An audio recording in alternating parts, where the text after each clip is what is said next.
ہمارے ایک سامع نے کچھ بہت دلچسپ مواد بھیجا ہے، اور یہ ایک ایسے تصور کے بارے میں ہے جسے ہم سب روزانہ نماز میں دہراتے ہیں، لیکن شاید اس پر اتنا غور نہیں کرتے۔ صراط المستقیم۔ جی، سیدھا راستہ۔ یہ ایک ایسا جملہ ہے جو زبان پر تو بہت ہے، لیکن اس کا اصل مطلب کیا ہے، اس کی گہرائی کیا ہے، اس پر بات کم ہی ہوتی ہے۔ بالکل، یہ تقریباً ایک رسمی دعا بن کے رہ گیا ہے۔ ہاں، اور یہی بات اس مواد کو خاص بناتی ہے۔ یہ صراط المستقیم کو کوئی مبہم سا روحانی خیال نہیں بتاتا، بلکہ ایک بہت واضح، منظم اور قابل عمل نظام کے طور پر پیش کرتا ہے۔ اور اس کی بنیاد براہ راست قرآن پر ہے۔ جی، تو آج کا ہمارا مشن اسی قرآنی ڈھانچے کو سمجھنا ہے اور پھر دیکھنا ہے کہ یہ فرقہ واریت کے تصور سے کس طرح مختلف ہے۔ یہ ایک زبردست زاویہ ہے، یعنی قرآن کو صرف ایک مقدس کتاب کے طور پر نہیں، بلکہ ایک عملی گائیڈ، ایک آپریٹنگ سسٹم کے طور پر دیکھنا۔ تو آئیے شروع کرتے ہیں۔ یہ مواد جو ہمارے پاس ہے، یہ اس سیدھے راستے کی بنیاد کس چیز پر رکھتا ہے؟ مطلب اس کا پہلا اور سب سے اہم ستون کیا ہے؟ دیکھیں، یہیں سے بات کی بنیاد پڑتی ہے۔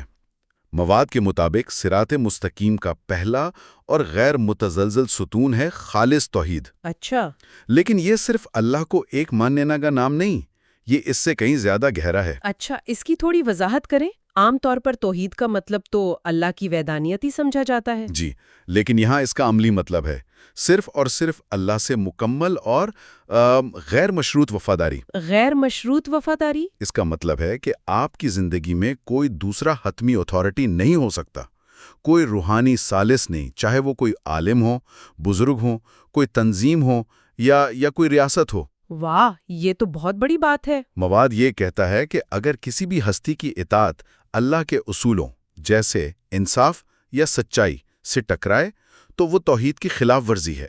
تو اس کا مطلب یہ ہوا کہ اگر کوئی شخص کسی سیاسی رہنما یا کسی مذہبی شخصیت کو اتنا مقدس سمجھنے لگے کہ اس کی غلط بات کو بھی صحیح مانے، تو وہ اس پہلے ستون سے ہی ہٹ گیا؟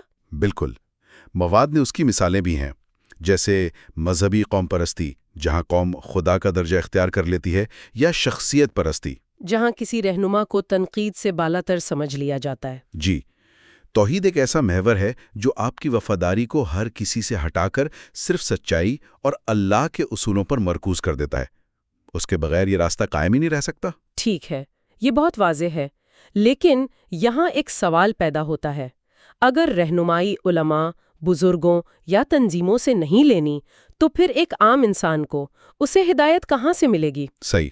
اسے کیسے پتہ چلے گا کہ صحیح کیا ہے اور غلط کیا؟ آپ نے بالکل صحیح سوال اٹھایا، اور یہ ہمیں دوسرے ستون کی طرف لاتا ہے، جو ہے ہدایت کا واحد ذریعہ، وحی یعنی قرآن۔ جی، مواد یہ کہتا ہے کہ سچائی، اخلاقیات، قانون اور زندگی کے مقصد کا حتمی پیمانہ قرآن ہے، باقی سب کچھ اس کے تابع ہے۔ لیکن ایک منٹ رکیے، یہ ایک بہت بڑی بات ہے۔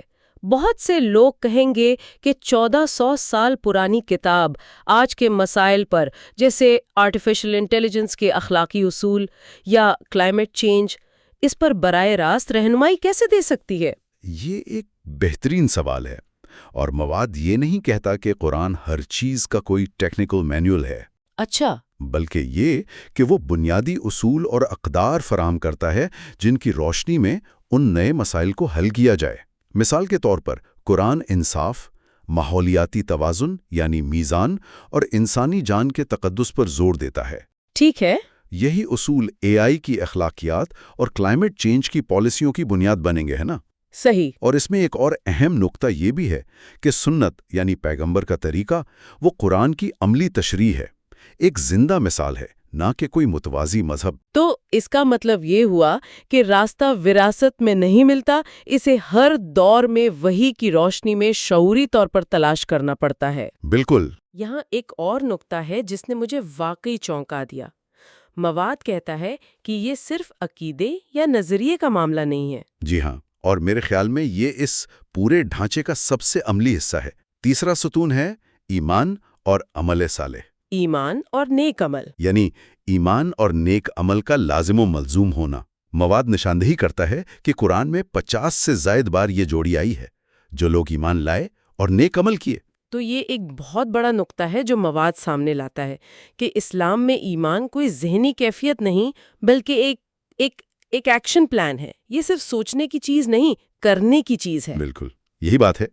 ایمان کو انصاف، ایمانداری، رحم اور صبر جیسے ٹھوس اعمال کی شکل اختیار کرنی چاہیے. ٹھیک ہے. اس کے برعکس صرف رسمی عبادات ہیں جیسے نماز اور روزہ، جن میں اخلاقیات کی روح نہ ہو، یا ایسی سماجی سرگرمیاں جن کے پیچھے ایمان کی نیت نہ ہو. جیسا کہ مواد میں کہا گیا ہے، صراط مستقیم پر صرف یقین نہیں کیا جاتا، اس پر چلا جاتا ہے. اس پر چلا جاتا. یہ ایک سفر ہے، کوئی ذہنی حالت نہیں. جی ٹھیک ہے. تو ایمان عمل کا تقاضا کرتا ہے، لیکن صحیح عمل کیا ہے؟ اس کا معیار کون طے کرے گا؟ کیا یہ ہر شخص کی اپنی سمجھ پر منحصر ہے یا مواد اس کے لیے کوئی عملی نمونہ فراہم کرتا ہے؟ یہیں پر چوتھا ستون آتا ہے، اور وہ ہے انبیاء کے نمونے کی پیروی. اچھا. مواد یہ واضح کرتا ہے کہ انبیاء کو صرف مقدس کہانیاں سمجھ کر نہ سنایا جائے، بلکہ انہیں عملی کیس سٹڈیز کے طور پر دیکھا جائے. Case studies? یہ دلچسپ ہے. جی، ان کی زندگی ہمارے لیے ایک روڈ میپ ہے. انہوں نے توحید کی دعوت کیسے دی، معاشرتی ناانصافیوں کے خلاف کیسے کھڑے ہوئے، مشکل حالات میں صبر کیسے کیا، اور انصاف پر مبنی معاشرہ قائم کرنے کی جدوجہد کیسے کی. بالکل یہ سب ہمارے لیے سبق ہیں. انحراف یہ ہے کہ ہم انبیاء کو صرف رسومات اور معجزات تک محدود کر دیں اور ان کے سماجی، سیاسی اور اخلاقی موقف کو نظر انداز کر دیں. آپ نے انصاف کا ذکر کیا، اور مواد میں اس پر غیر معمولی زور ہے. اسے محض ایک ذاتی خوبی نہیں بلکہ ایک پورے نظام کے طور پر بیان کیا گیا ہے. جی، پانچواں ستون عدل و قسط کا نظام ہے، اور یہ شاید اس راستے کا سب سے چیلنجنگ حصہ ہے. وہ کیسے؟ اس کا مطلب ہے انصاف پر کوئی سمجھوتا نہیں، چاہے وہ آپ کے اپنے، آپ کے خاندان یا آپ کی اپنی برادری کے خلاف ہی کیوں نہ ہو. اچھا. قرآن کا حکم ہے کہ انصاف پر مضبوطی سے قائم رہنے والے بن جاؤ، اللہ کے لیے گواہی دیتے ہوئے، چاہے وہ تمہارے اپنے خلاف ہی کیوں نہ ہو. واہ، یہ نقطہ تو پورے ڈھانچے کو ہلا دیتا ہے. یعنی اگر کوئی گروہ انصاف پر قائم نہیں تو مواد کے مطابق وہ صراط مستقیم پر ہو ہی نہیں سکتا، نہیں ہو سکتا. چاہے وہ کتنی ہی عبادتیں کیوں نہ کرتا ہو یا کتنے ہی مذہبی نعرے کیوں نہ لگاتا ہو. بالکل. مواد کے مطابق یہ راستہ سیدھا ہی اس لیے ہے کیونکہ یہ انصاف پر مبنی ہے. جب انصاف میں ٹیڑھ آ جائے تو راستہ بھی ٹیڑھا ہو جاتا ہے. ظالموں کے لیے کوئی مذہبی رعایت نہیں، اور اخلاقیات ہمیشہ طاقت سے بالاتر ہے. کی توحید، وحی، عمل، نبوی نمونہ اور انصاف، یہ زیادہ تر بیرونی اعمال اور نظام سے متعلق ہیں. کیا اس کا کوئی اندرونی، کوئی ذاتی پہلو بھی ہے؟ یقیناً، اور اس کے بغیر یہ نظام کھوکھلا ہے. چھٹا ستون ہے مسلسل تزکیہ نفس. تزکیہ نفس یعنی خود کو پاک کرنے کا عمل. جی.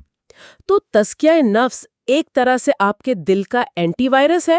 یہ مسلسل سکین کرتا رہتا ہے کہ کہیں تکبر، لالچ یا حسد کا وائرس تو آپ کے اندرونی سسٹم کو سست نہیں کر رہا. آپ نے کیا خوبصورت مثال دی ہے. بالکل یہی بات ہے.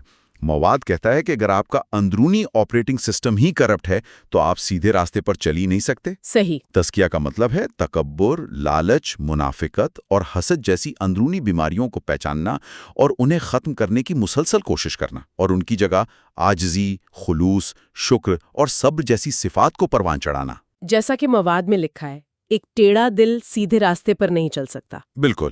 یہ تو زندگی بھر کی کوشش ہے. یہ انفرادی سطح سے شروع ہو کر اب معاشرتی سطح پر کیسا نظر آتا ہے؟ کیا یہ راستہ صرف انفرادی نجات کا ہے؟ نہیں، اور یہ ہمیں آخری اور ساتویں ستون کی طرف لاتا ہے، جو ہے ایک متوازن امت کے طور پر زندگی گزارنا. امت وسط. جی، جسے قرآن نے امت وسط یعنی درمیانی امت کہا ہے. یہ ایک طرح کا گولڈی لاکس اصول ہے. اچھا، گولڈی لاکس اصول یعنی نہ بہت زیادہ نہ بہت کم، بلکہ بالکل ٹھیک. بالکل. اس کا مطلب ہے انتہا پسندی کے دونوں کناروں سے بچنا. ایک طرف معاشرے سے کٹ کر تنہائی اختیار کرنا یا پرتشدد انتہا پسندی ہے، اور دوسری طرف لبرلزم کے نام پر اپنی اقدار کھو کر دوسروں میں مکمل طور پر ضم ہو جانا ہے. جی، یہ دنیا اور آخرت کے درمیان، انفرادیت اور اجتماعیت کے درمیان، حقوق اور فرائض کے درمیان توازن قائم کرنے کا نام ہے. تو یہ 7 ستون ایک مکمل نقشہ پیش کرتے ہیں. یہ صرف عقائد کی فہرست نہیں بلکہ ایک مکمل طرز زندگی ہے، ایک مکمل فریم ورک ہے. کرنے میں کیسے مدد دیتی ہے؟ دیکھیں، بنیادی فرق تو نام سے ہی ظاہر ہے. صراط المستقیم ایک راستہ ہے جبکہ فرقے کئی راستے، لیکن مواد ان میں فرق کرنے کے لیے کچھ بہت ٹھوس پیمانے دیتا ہے۔ اچھا، جیسے؟ سب سے بڑا پیمانہ ہے حاکمیت کا ذریعہ، یعنی حتمی اتھارٹی کون ہے۔ ٹھیک ہے۔ صراط المستقیم کا حتمی حوالہ ہمیشہ قرآن ہوتا ہے، جبکہ فرقوں میں یہ حوالہ اکثر کسی مکتب فکر کے بانی، کسی بزرگ یا کسی سلسلے کی تعلیمات کو دیا جاتا ہے۔ تو اس کا مطلب ہے کہ اصل آزمائش اختلاف کے وقت ہوتی ہے۔ جب کوئی مسئلہ پیش آئے تو کیا گروہ یہ کہتا ہے کہ آؤ دیکھتے ہیں قرآن اس بارے میں کیا کہتا ہے؟ یا یہ کہتا ہے کہ ہمارے امام یا بزرگ نے یہ فرمایا ہے، اس لیے یہی حتمی ہے۔ یہ ایک بہت واضح لکیر ہے۔ بالکل، یہی وہ لمحہ ہے جہاں راستے الگ ہوتے ہیں۔ دوسرا بڑا فرق شناخت اور وفاداری میں ہے۔ شناخت؟ وہ کیسے؟ صراط مستقیم پر چلنے والے کی بنیادی شناخت صرف مسلم ہے، جیسا کہ قرآن نے ابراہیم علیہ السلام کے بارے میں کہا، جبکہ فرقوں میں شناخت اکثر سنی، شیعہ، سلفی یا کسی اور لیبل سے وابستہ ہو جاتی ہے۔ اور اس کا نتیجہ یہ نکلتا ہے کہ وفاداری اللہ اور سچائی کے اصولوں کے بجائے اپنے گروہ کی بقا اور دفاع سے جڑ جاتی ہے۔ جی، یہ بات تو ہم اپنے ارد گرد بہت دیکھتے ہیں۔ کسی سے ملتے وقت پہلا سوال اکثر یہی ہوتا ہے کہ اس کا تعلق کس گروہ سے ہے، بجائے اس کے کہ یہ شخص کیسا ہے۔ بالکل۔ مواد کے مطابق یہ ایک بہت بڑی ریڈ فلیگ ہے، اور یہ ہمیں تیسرے فرق کی طرف لاتا ہے، جو ہے انبیاء اور صحابہ سے سلوک۔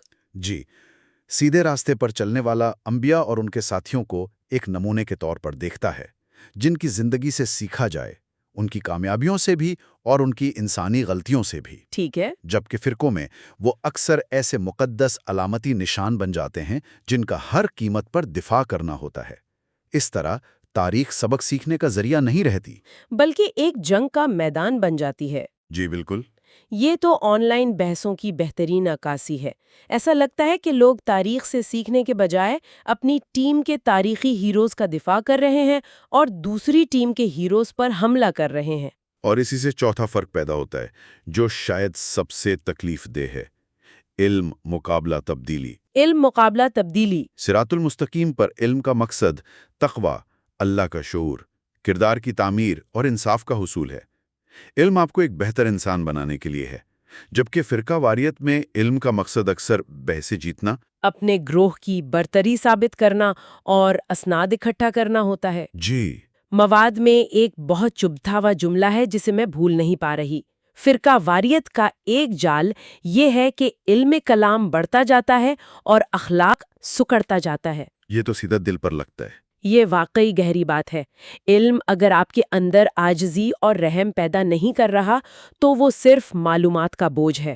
آخر میں مواد ایک بہت ہی عملی ذاتی تشخیصی ٹیسٹ دیتا ہے۔ اچھا، ایک طرح کا لٹمس ٹیسٹ۔ جی، کچھ ایسے سوالات جو کوئی بھی شخص خود سے یا اپنے گروہ سے پوچھ سکتا ہے۔ آئیے ان سوالات پر بات کرتے ہیں۔ یہ کیا ہے؟